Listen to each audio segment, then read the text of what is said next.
Bismillahirrahmanirrahim. Assalamualaikum warahmatullahi wabarakatuh. Baiklah, sebelum saya menampilkan video pengajaran yang saya buat, alangkah baiknya saya memperkenalkan diri terlebih dahulu. Nama saya Syarifah Hafni, NIM saya 10120191035. Saya berasal dari Prodi Pendidikan Agama Islam. Saya duduk di semester 4 unit 2. Adapun tujuan saya membuat video pengajaran ini yaitu untuk memenuhi tugas pada mata kuliah pendidikan Al-Quran Hadis lanjutan yang diampu oleh dosen kami, Bapak Mustamad Iqbal Siregar, SHIMA. Dan adapun dalam video mengajar ini saya menggunakan materi Madrasah Aliyah kelas 12 semester 2 dengan judul Mendakwahkan Islam Rahmatan lil Alamin. Baiklah, tanpa berlama-lama lagi, langsung saja kita masuki ke video pengajarannya. Bismillahirrahmanirrahim. Assalamualaikum warahmatullahi wabarakatuh. Baik, alangkah baiknya kita mengucapkan basmalah terlebih dahulu sebelum memulai pembelajaran pada hari ini. Kita ucapkan bersama-sama ya. Bismillahirrahmanirrahim. Baik. Alhamdulillahirabbil alamin. Assalatu wassalamu ala asyrafil anbiya'i wal mursalin wa ala alihi wa sahbihi ajma'in, amma ba'd. Alhamdulillah, Allah masih memberikan kita kesempatan sehingga kita dapat bertemu untuk melaksanakan pelajaran Al-Quran Hadis pada hari ini. Dan Ibu harap anak-anak semua dalam keadaan sehat walafiat dan siap untuk mengikuti pelajaran Al-Quran Hadis pada hari ini. Oke, langsung saja. Kan minggu kemarin udah Ibu bilang, minggu ini pada pertemuan kali ini kita akan membahas tentang dakwah Islam rahmatan lil alamin. Oke. Sebelum membahas lebih lanjut tentang dakwah ini, pasti kalian pernah dengar kan kata-kata dakwah ini? Pasti banyak lah. Nggak ada yang nggak, kalau bisa kita bilang di kelas ini nggak ada yang belum pernah dengar itu kata dakwah kan?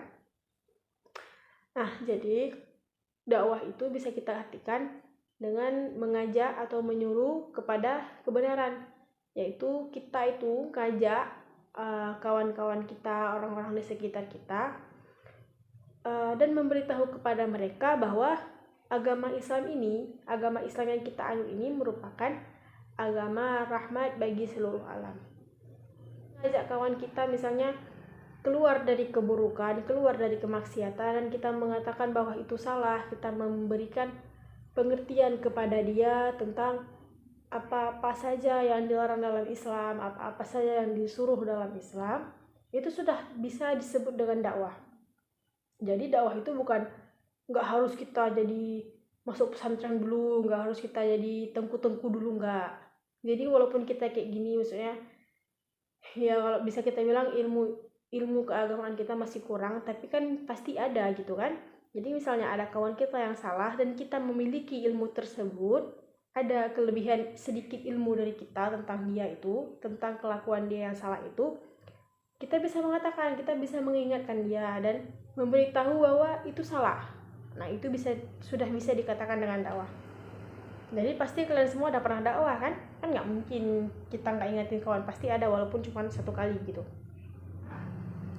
Dan ada satu kata pepatah Arab yang menyebutkan tentang dakwah, yaitu yang artinya jangan lihat siapa yang mengatakan, akan tetapi lihatlah apa yang dikatakannya. Jadi kalau kita lihat pengertian pepatah di atas tadi yang udah Ibu sebutkan, kan dapat kita lihat bahwa kita tuh jangan lihat orang yang bilang, tapi lihat apa yang dibilang. Kalau yang dibilang benar menurut agama Islam, nggak menyalahi dan nggak menyimpang dari agama Islam, berarti itu harus kita dengar.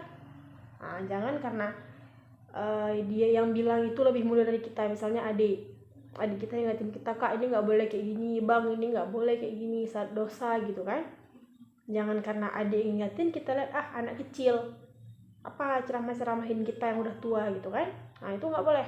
Tapi lihat kalau memang yang dia katakan itu betul, memang yang kita buat itu salah, terus dia ingetin dan itu betul yang dia ingetin itu, kita harus dengar. Oh iya aku salah, makasih ya dek udah ingetin. Nah itu. Jadi kalau misalnya ada dari saudara kita, teman-teman kita, keluarga kita, orang-orang yang di sekitar kita lah pokoknya membuat suatu kesalahan yang melenceng dari agama Islam. Misalnya dia mengeluarkan kata-kata kotor, misalnya dia pacaran, apalagi misalnya dia nggak menutup aurat gitu kan, kita boleh ingetin, tetapi kita harus memandang siapa yang kita ingatin ini. Kalau misalnya kita mau dakwah ataupun mengingatkan kepada orang yang lebih muda dari kita, kata-kata yang kita gunakan harus sesuai dengan usianya. Misalnya adik kita yang masih SD gitu kan, kita ingatinnya jangan kayak secara bahasa gini, kayak bahasanya baku, itu dia nggak akan mengerti, nggak tahu apalah abang dibilang apa dia kayak gitu kan, pasti dia kayak gitu.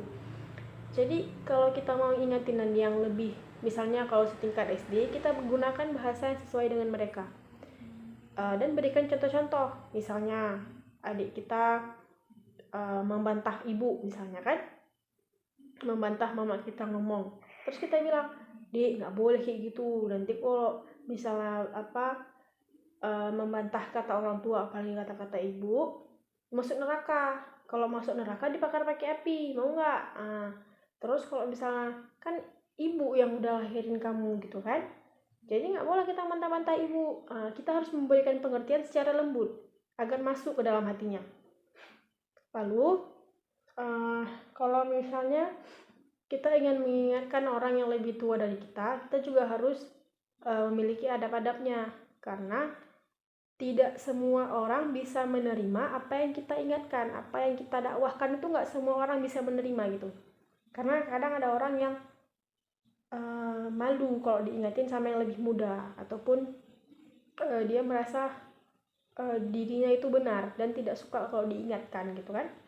Ada adab-adabnya. Baik, di dalam Al-Quran juga banyak nih ayat-ayat yang menerangkan tentang dakwah, tentang kita tuh harus mendakwahkan Islam, bahwa agama Islam ini adalah agama rahmat bagi seluruh alam. Arti dari ayat ini yaitu, serulah manusia kepada jalan Tuhanmu dengan hikmah dan pelajaran yang baik, dan bantahlah mereka dengan cara yang lebih baik. Sesungguhnya Tuhanmu dialah lebih mengetahui tentang siapa yang tersesat dari jalannya, dan dia yang lebih mengetahui orang-orang yang mendapat petunjuk. Jadi kalau kita lihat dari arti ayat yang ibu bacakan tadi, kan sudah disebutkan, serulah manusia kepada jalan yang baik dengan baik, dengan cara yang baik, dan bantahlah mereka dengan cara yang lebih baik. Berarti kalau kita mau ajak kawan kita ke jalan yang lebih baik, jalan yang diridhoi Allah, itu dengan baik. Dan Allah menyuruh lebih baik kalau kita kalau kita ingin menyuruhkan kepada teman-teman kita ataupun membantah sikap mereka yang tidak sesuai dengan syariat Islam, harus dengan lebih baik lagi. Karena apa? Karena kemungkinan kalau orang itu dikatakan yang dia lakukan itu salah, maka dia akan merasa dia terhakimi, ataupun dia merasa apa sih, macam dia nggak pernah dosa kayak gitu. Pasti orang tuh berpikir seperti itu. Makanya kita harus membantah sikap dia yang enggak sesuai dengan syariat itu harus dengan cara yang lebih baik dan lebih lembut daripada cara kita menyeru kepada kebenaran. Juga dari ayat yang sudah ibu bacakan tadi dapat kita lihat bahwa ada 3 metode dalam mendakwahkan Islam. Itu yang pertama, al-hikmah. Al-hikmah itu berarti kita tuh harus memiliki sifat bijaksana. Bukan bijaksana maksud apa? Bijaksana di sini diartikan sebagai kita tuh memiliki ilmu, memiliki pengetahuan tentang apa yang ingin kita dakwahkan. Bukan hanya sekedar ilmu setahu-tahu gitu aja, bukan. Tapi kita harus tahu dalil-dalilnya dalam Al-Quran, terus tahu bahwa ada hadis-hadis yang menguatkan dalil tersebut, tahu juga fatwa-fatwa ulama tentang hal tersebut. Nah, itu baru kita bisa dakwakan. Jadi kalau misalnya kita dakwakan orang, terus orang tanya balik, emang kita udah di mana? Emang ada hadisnya? Emang ada dalilnya tentang hal ini? Kita tinggal sebutkan gitu. Dan kita tidak boleh asal mendakwah tanpa ada dasar ilmu yang berasal dari Al-Quran dan Al-Sunnah, itu tidak boleh. Terus yang kedua ada al-mau'idah.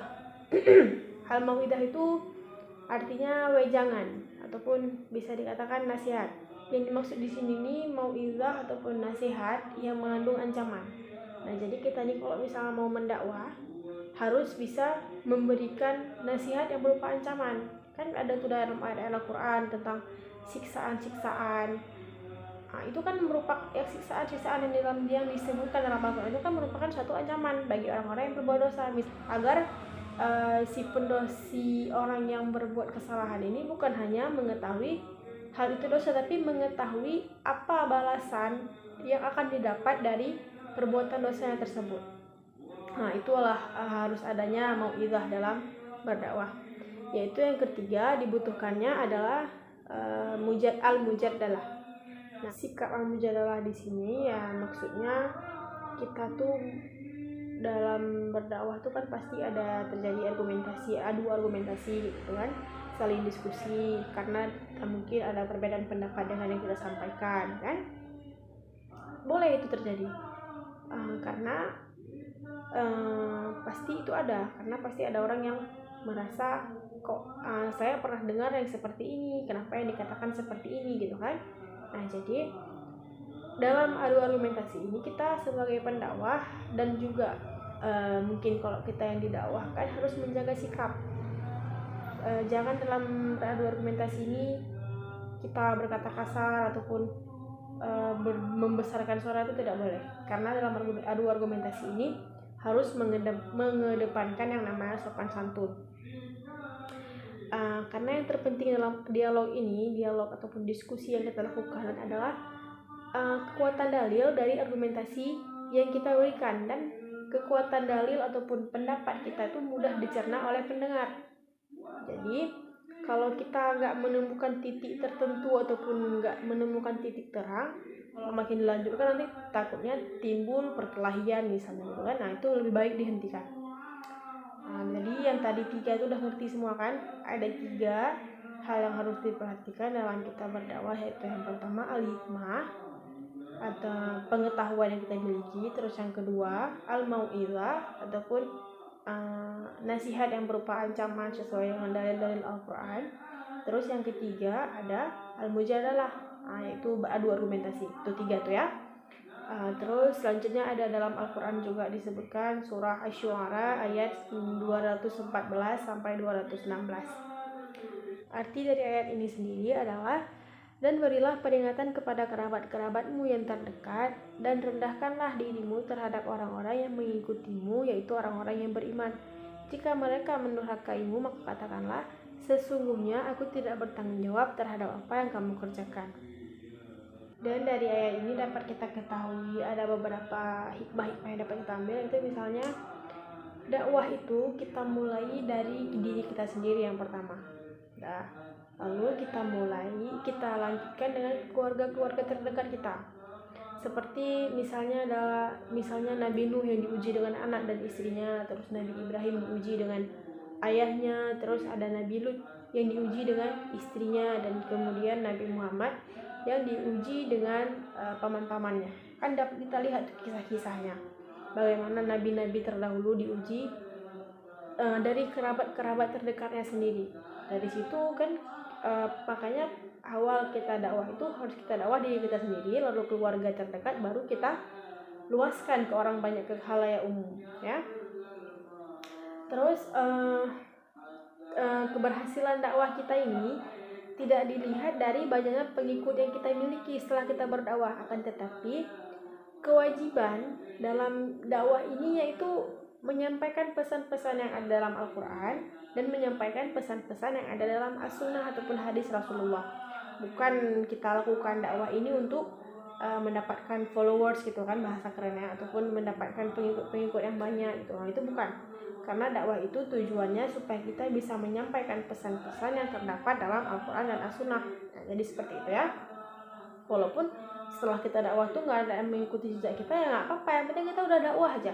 Kita udah katakan yang kita tahu, kita udah katakan yang sebenarnya dalam Al-Quran itu seperti apa dan dalam Sunnah itu seperti apa, kita sudah terlepas dari kewajiban kita. Kalau mereka mau mengikuti kita, alhamdulillah, berarti mereka mau berhijrah, mau bertaubat seperti itu. Kalau tidak, ya mau bagaimana lagi, gitu kan? Nah, jadi kita tuh jangan merasa minder karena gak ada yang ikuti kita setelah kita dakwah, jadi kita nggak mau dakwah lagi. Ini tidak boleh. Dakwah itu harus tetap berjalan walaupun nggak ada yang mau mengikuti kita, itu nggak apa-apa, yang penting kita berdakwah aja, gitu ya.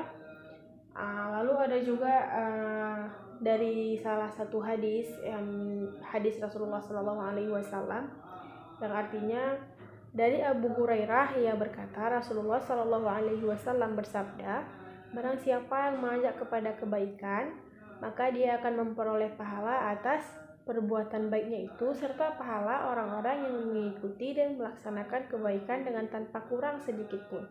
Sebaliknya, bagi siapa saja yang mengajak kepada kesesatan atau kemungkaran, maka dia akan mendapat dosa sebagai balasan atas perbuatannya sendiri, dan ditambah dosa sebanyak dosa orang yang mengikutinya tanpa berkurang sedikit pun. Nah, jadi dapat kita lihat dari arti hadis tersebut, kalau kita menyeru ataupun mendakwahkan ajaran Islam ataupun mendakwahkan Al-Quran, mendakwahkan sunnah-sunnah Rasulullah, kan itu dalam kebaikan.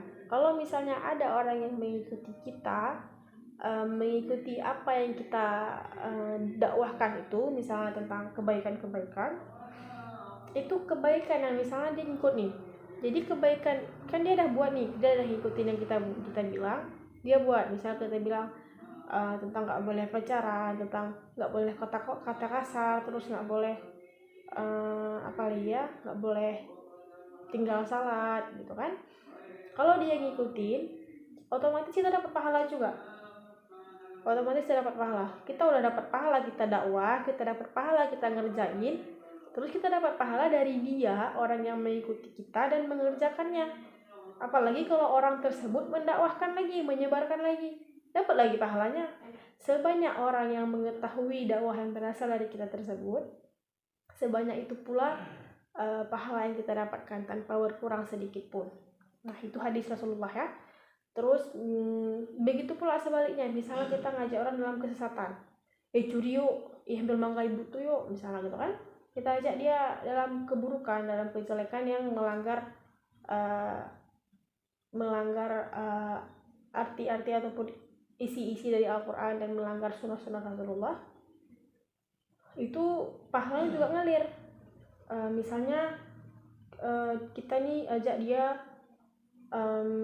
curi misalnya, ataupun yang dosa lagi, misalnya curi-curi ataupun pokoknya yang dalam kesesatan lah kan. Terus dia buat kan kita otomatis dapat dosa kita ngajak, dosa kita buat, terus dosa karena dia juga buat kesesatan yang kita ajarkan itu, yang kita ajak itu, kita juga berdosa, dapat imbas dosanya gitu kan, tanpa berkurang sedikit pun. Kalau dosa dia 10, kita pun 10 dapatnya. Habis itu misalnya dia sebarkan lagi tuh, dia ajak orang lain lagi gitu kan, dia ajak banyak misalnya kawan-kawannya, sebanyak itu pula dosa yang kita dapatkan. Kalau kawan-kawan dapat dosa 100, kita dapat 100 juga, karena kita yang ngajak pertama gitu kan. Nah, itu nggak boleh. Nah, kan misalnya ada tuh orang-orang yang ngebilang kalau dunia ini udah kebatilan dah menyebar dan dakwah kita tuh nggak banyak bermanfaat untuk mengurangi kebatilan tersebut. Nah, ungkapan ini kan kadang-kadang buat kita tuh down, kita jadi nggak semangat lagi buat dakwah gitu kan. Itu sebenarnya nggak usah didengar kali, karena harus kita ketahui bahwa kita berdakwah ini untuk melakukan kewajiban kita terhadap Allah. Jadi kalau misalnya kita dakwah ini bukan karena kita menuntut mencari banyak followers, bukan, tetapi kita melakukan dakwah ini karena pertanggungjawaban kita itu kepada Allah. Nanti misalnya kita yang tahu ini tentang ilmu satu pengetahuan agama gitu kan, ada dalil-dalil kita tahu, hadis-hadis kita tahu, tapi kita tidak mendakwahkannya. Orang-orang tuh buat salah terus, kita tuh nanti pasti ditanya, jadi pertanggungjawaban, kamu tahu kenapa nggak kamu bilang sama orang-orang itu, apalagi keluarga kita misalnya kan. Jadi misalnya kita tahu, kita dakwah aja, mau diterima mau enggak, kita yang penting menyampaikannya itu udah benar, sesuai adab-adab, sesuai sopan santun gitu kan. Tapi nggak mau diterima, ya udah biar aja. Yang penting kita tuh udah terbebas dari pertanggungjawaban kita terhadap Allah. Kita memang disuruh berdakwah untuk menyampaikan, mensyiarkan agama Allah, mensyiarkan Al-Quran dan sunnah-sunnah Rasulullah. Jadi udah mengerti semua kan. Dakwah itu nggak usah malu-malu, nggak usah takut-takut. Yang penting kita tahu hadisnya, tahu dalil-dalilnya, kita memiliki ilmu tentang hal itu, kita dakwahkan gitu ya. Jangan beranggapan dakwah itu hanya dilakukan oleh orang-orang ustadz-ustadz besar, habib-habib besar, enggak juga. Kalau kita tahu, bisa kita pegang hadis dan dalil-dalilnya, kita syiarkan ya. Jadi dari pembelajaran kita hari ini dapat Ibu tarik kesimpulan bahwa dakwah itu berarti kita tuh mengajak dan menyeru ke dalam jalan yang lurus, jalan yang sesuai dengan ajaran agama Islam. Menyeru bahwa agama Islam itu merupakan rahmatan lil alamin ataupun rahmat bagi seluruh alam. Jadi yang kedua, bahwa dakwah itu nggak harus dilakukan oleh ulama saja, tapi kita juga boleh ya, tapi syaratnya kayak Ibu bilang tadi, misal ada al-hikmah, terus al-mujaddalah, terus al-mau'izah, itu 3 itu harus ada. Dakwahkan apa yang kita ketahui sesuai dengan dalil-dalil Al-Quran, sesuai dengan hadis-hadis Rasulullah SAW. Apalagi kan sekarang zaman sudah maju, sudah mudah bagi semuanya untuk mengakses dunia maya gitu kan. Kita post di Instagram aja tuh udah beratus orang yang followers kita tuh lihat kan. Jadi dah nggak perlu kita harus pergi ke suatu tempat misalnya untuk berdakwah itu kan. Nggak, kalau misalnya kita nggak bisa, ya dari situ pun bisa, dari sosmed itu. Daripada sosmed kita gunakan untuk yang nggak perlu, lebih bagus dan lebih bermanfaat kalau kita gunakan untuk mensiarkan agama Islam. Misalnya di TikTok ataupun di Instagram kita siarkan tentang hukum-hukum Islam lah, tentang yang banyak dilakukan orang-orang sekarang itu dosa, misalnya kayak pacaran, terus misalnya apalagi yang joget-joget di TikTok itu. Itu kan nggak boleh, menampakkan aurat terus berlenggak-lenggok, apalagi perempuan, itu kan nggak boleh. Kita dakwahkan, kita kasih hadis-hadisnya, kita kasih dalil-dalilnya supaya mereka bisa berpegang pada dalil-dalil dan hadis yang kita berikan. Dan kita tuh misalnya ada ustadz yang kayak misalnya Ustadz Hanan, Ustadz Adi Hidayat, Ustadz Samad, itu kan ada dakwah-dakwahnya di Instagram ataupun di YouTube. Ada kawan kita men-share. Kawan kita nih men-share ulang. Kita nggak boleh ngejut dia tuh bahwa dia tuh ingin sombong, ria, pengen dilihat sama orang, ataupun ada kawan-kawan kita yang bersedekah gitu kan. Tapi dia ngepost di IG gitu kan. Ya jangan kita ngejut dia bahwa itu dia ria, tapi mungkin dia itu ngepost hal-hal yang positif itu supaya orang yang melihatnya bisa mengikutinya. Itu bagian dari dakwah juga sebenarnya. Jadi jangan selalu mempunyai pemikiran negatif terhadap orang lain. Husnuzon aja, jangan sampai kita seuzon.